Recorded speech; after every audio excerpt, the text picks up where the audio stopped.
At about 1:16 p.m., the Sheriff's Office received a suicidal subject call at 1903 Gregory Drive.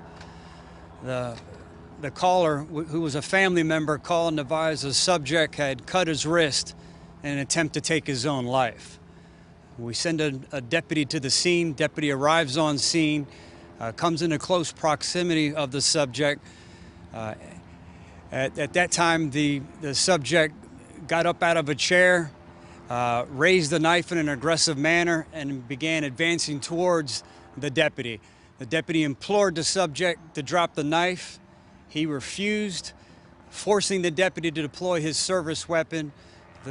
The subject was immediately transported to Florida Hospital, where he was later pronounced deceased. Since 2018, this is our 8th suicidal subject call here at 1903 Gregory Drive. Each call consequently resulted in the subject being Baker acted. A majority of the calls involved the subject and some type of cutting object or knife attempting to harm himself. The subject involved is Jesus Calderon. He's a 52-year-old Hispanic male with a date of birth of 2/25 of 67. And the deputy involved is Deputy Kevin Stabens. He's 42 years of age, and he's been employed since May 8th of 2000. He's a 19-year deputy. This is the deputy's first use of deadly force, and we will make his IA history available as quick as we can. Any questions? Cases like this have to be so, obviously, upsetting, but also troubling for you as well as the sheriff. I mean, when you're called out here time after time after time, from your perspective, what is the answer to something like this to try to prevent these from happening in the future? Treatment. Treatment's the answer. We have a lot of times we have people ask us what's our biggest obstacle as a sheriff's office moving forward, and they always expect us to say some type of crime-related call. It's mental health. It's mental health and it's treatment. It's ensuring that our community gets the treatment and help that they need. That's why we're so heavily focused on treatment.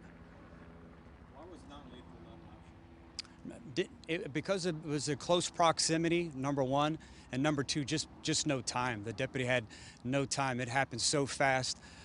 When the deputy first approached the subject and came within close proximity, he didn't see the knife until the subject jumped up and aggressively began displaying the knife, advancing towards the deputy.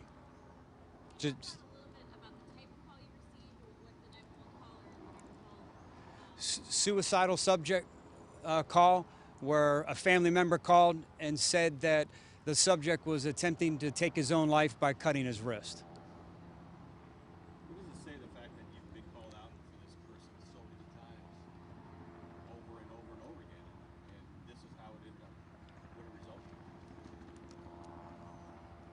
resulted? I think it says that we need to make treatment available for everyone who needs it, and we need, as a family member, as a friend, as a community, we need to make sure that individuals that we identify that need treatment get the desperate help that they need.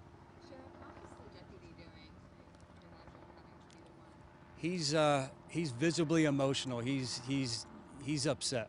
He's very moved and emotional, and I think I think visibly bothered by the fact that he had to deploy deadly force.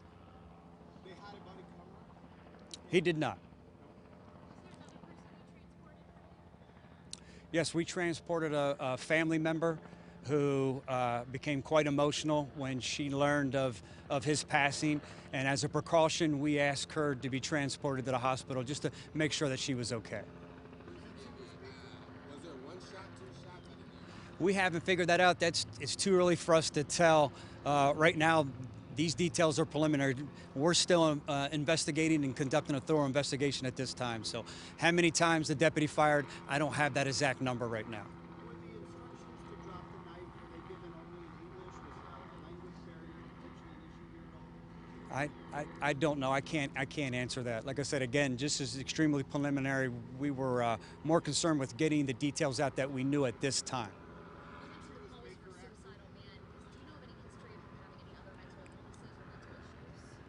Him, the subject, yeah, the subject with the calls that we responded to, He's been Baker acted 7 times prior to this date.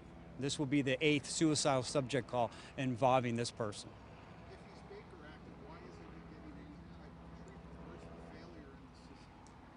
Sir, it'd be hard for me as the sheriff to answer that question, unfortunately. Last question. I thank everybody. Appreciate it. Thank you.